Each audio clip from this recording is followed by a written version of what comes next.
ಎಲ್ಲ ಸ್ನೇಹಿತರೆ,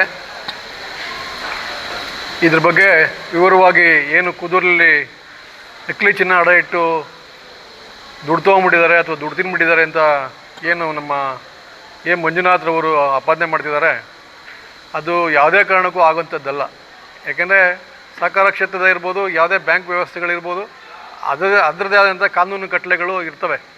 ಸುಮ್ಮನೆ ಯಾರ ತೊಗೊಂಡೋಗ್ಬಿಟ್ಟು ನಕಲಿ ಚಿನ್ನ ಇಟ್ಬಿಟ್ಟು ದುಡ್ಡು ತೊಗೊಂಡು ಮಾಡೋಕ್ಕೆ ಅದೇನು ಅವರೇನು ಬೇರೇನು ಕೆಲಸ ಮಾಡದೇ ಇರೋಕ್ಕಾಗಿ ಅಂಥ ಜನ ಅಲ್ಲ. ಆಮೇಲೆ ಮಂಜೂರವರು ಯಾವುದೋ ಒಂದು ಮೈಲೇಜ್ ಬರ್ತದೆ ಅನ್ನೋ ಒಂದು ದೃಷ್ಟಿಕೋನ ಇಟ್ಕೊಂಡು ಇದನ್ನು ಪದೇ ಪದೇ ಆಗ್ಬಿಟ್ಟವ್ರೆ. ಗಾಳಿಲಿ ಗುಂಡು, ಅದು ಖಾಲಿ ಡಬ್ಬ, ಇವೆಲ್ಲ ಸರಿ ಇಲ್ಲ. ಇವತ್ತೇನಾದರೂ ನೀವು ಮಾಡೋವಂಥದ್ದಿದ್ರೆ ಅಭಿವೃದ್ಧಿ ವಿಚಾರದಲ್ಲಿ ಮಾಗಡಿ ಕ್ಷೇತ್ರದಲ್ಲಿ ಅಭಿವೃದ್ಧಿ ಆಗ್ತದೆ, ಏನು ನಿಮ್ಮ ಸಲಹೆ ಸಹಕಾರ ಕೊಡಿ, ನಾವು ತೊಗೊತೀವಿ. ಅದು ಬಿಟ್ಬಿಟ್ಟು ಸುಮ್ಮನೆ ನಕಲಿ ಚಿನ್ನ ಅಡ ಇಟ್ಬಿಟ್ಟವ್ರೆ. ಅಂಥ ದರಿದ್ರ ಬಾಲಣ್ಣವರ ಕುಟುಂಬಕ್ಕೆ ಯಾವುದೇ ಕಾರಣಕ್ಕೂ ಬಂದಿಲ್ಲ. ಆ ಕೆಲಸ ಯಾರೂ ಮಾಡಬಾರ್ದು. ಅದರಿಂದ ಮಾನ್ಯ ಮಂಜುನಾಥ್ ಅವ್ರಿಗೆ ನಾವೊಂದು ಹೇಳಿಕೆಯನ್ನು ಕೊಡೋಕ್ಕೆ ಇಷ್ಟಪಡ್ತಾ ಇದ್ದೀವಿ.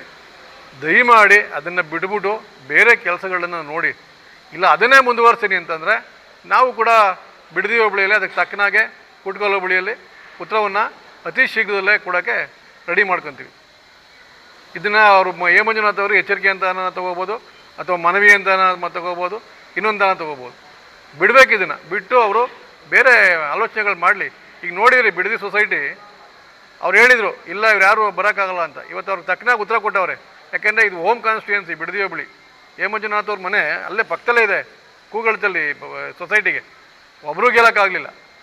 ಅದು ನಮ್ಮ ಕ್ಯಾಂಡಿಡೇಟ್ನ ಹೈಜಾಕ್ ಮಾಡಿಕೊಂಡು ನಿತ್ಯಾನಂದನ ಕಾಂಗ್ರೆಸ್ ಕ್ಯಾಂಡಿಡೇಟ್ ಆಗಿಲ್ಲ ಅಂತಂದರೆ ಅವ್ರ ಕ್ಯಾಂಡಿಡೇಟೇ ಇಲ್ಲ, ಜನರಲ್ ಕ್ಯಾಂಡಿಡೇಟೇ ಇಲ್ಲ ಅಲ್ಲಿ.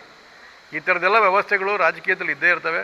ಪ್ರಜಾಪ್ರಭುತ್ವ ವ್ಯವಸ್ಥೆಯಲ್ಲಿ ಪರ ವಿರೋಧಗಳು ಇದ್ದೇ ಇರ್ತದೆ. ಮಂಜುನಾಥ್ ಅವರೇ, ದಯಮಾಡಿ ತಾವು ತಮ್ಮ ಇತಿಮಿತಿಯನ್ನು ಅರ್ಥಕೊಂಡು ಮುಂದುವರಿಬೇಕು ಅಂತ ನಾನು ಮನವಿ ಮಾಡ್ಕೊತಾ ಇದ್ದೀನಿ.